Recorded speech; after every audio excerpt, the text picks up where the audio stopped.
Hello, Matthews Gatos here. In this video, we are going to talk about the properties of functions. Let's get started.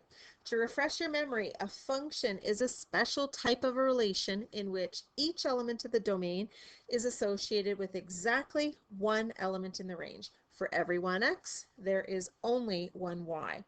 Now we can represent functions using a table of values. Here's an example. I'm looking at time versus altitude. Well, time in seconds is my independent variable. That forms elements in my domain.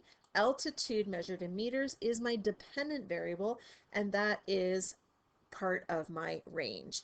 So I can take these table of values and I can make ordered pairs. Table of values are represented by ordered pairs. It's just the independent variable comma the dependent variable, or x comma y. Now we can put these ordered pairs on a graph. So another way to represent a function is on a graph. When I graph all my points, they are all coordinates of domain comma range. Domain, again, is your first set of elements, the first set in the table, the first set on the graph. They are my x values, and they are graphed along the x-axis. Those are my independent variables. The range is the second set of elements of a relation, and it's put along the y-axis values. Those are dependent variables. Now I can put them on a graph. Another way that I can represent functions is through ordered pairs with arrow diagrams. So arrow diagrams are a way of representing ordered pairs. There are three types of arrow diagrams, three types of relations. There is the one-to-one relation in which you have one x, one y. That's a function because there's no repeated x, no repeated y. Every one x has one y. Every one element of the domain has one element in the range. You can also have many-to-one relations. In this case, there are repeated y values. But if you look, one element in the domain only goes to one element in the range. It can go, this one here can go to the same y value, but this element here only has one element in the range. So that is still a function. What is not a function is when I do one-to-many, when I repeat my x values. This is not a function because one element in the domain A goes to not one, but two elements in the range. So let's look at this a little closer. One-to-many are not functions. Here is an example of a one-to-many graph. You can see for one x, there are more than one y values. For any one x, there are more than one value for y. This is why we use the vertical line test to check for functions. So I can slide this vertical line across the function and I can see for any value, for example, at x equal to 2, I look up and down the line to see how many times the graph crosses the line. So I can see that the graph crosses the line in more than one spot, which is why this is not a function. So let's look at functions now that we know functions, the rules of functions. So here's how functions work. You have an independent variable, that's your input. You input it into the function and there's some sort of a rule that outputs a value called the dependent variable. So let's try an example of this. If I have the function y equals to 2x minus 3, I want to look at the input function rule and output. The input is x, that's my independent variable. So I input some value x, some number x, into the function rule, 2x minus 3, which means double my x value and then subtract 3, and then I output a y value. So that is tied to my function notation. Function notation, this f bracket x, what that really means, it said f of x. And it's just a really snobby way of saying y. Now, it is a snobby way of saying y, but it does give us some information. If I have y equals 2x minus 3, it's a relation. It shows how x and y are related, but writing it as f of x equals 2x minus 3 gives us some information. First thing is, it tells us it's a function. Now, its function name is f, just like y. It tells us the independent variable is x. And then it tells us the function rule, which is double all my x values and subtract 3. Let's try an example. If I have f of x equals 3x plus 4. Again, function notation. This tells me it's a function, and that's just a snobby way of saying y. X, it tells me I have an independent variable x. And here is the rule. For every x, I'm going to triple it and then add 4 to get my output, which is my y value. So for example, if x is equal to 1, what is f of 1? Well, let's write our function underneath. F of x is 3x plus 4. I'm looking for f of 1. So remember I said that this is the name. I know that these are both named f, so I know I'm talking about the right function. And instead of using an x, I'm going to replace x with 1.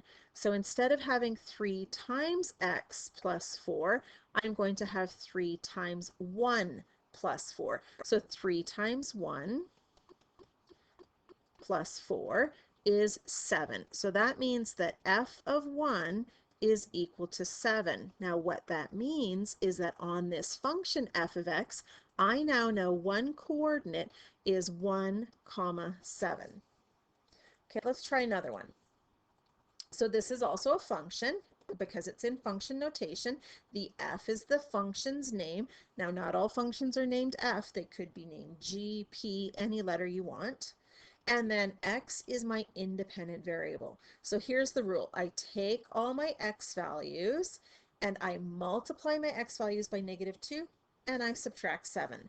So let's use that function rule. This time we're told that f of x is -11. Well, let's go to our function. Our function is f of x is -2x minus 7. I'm told that f of x is -11. So that's kind of like my y value.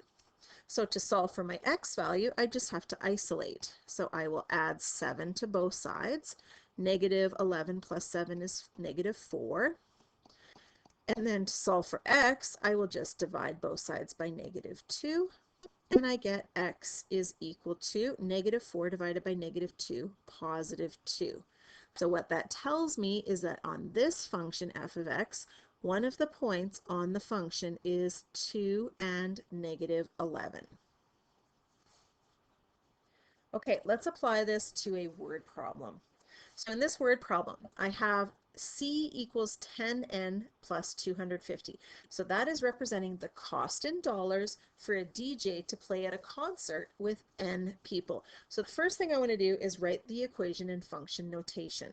So this is a function because for every one element in the domain, there is only one element in the range. So to write that, I would say that C of N, that's the cost per number of people, is 10N plus 250. Now let's talk about the independent and dependent variables. So my independent variable is the one inside. It's the one that I use to find my function rule. So the independent variable, that is N, which is the number of people. My dependent variable is like my y value, and that's on the outside right there. My dependent variable is C, which is the cost for the DJ, and that is in dollars. So the cost that I'm going to pay my DJ depends on the number of people he's playing for. So now let's try the same thing we did before with relation to a word problem. So it says determine the value of C100 and what does this number represent?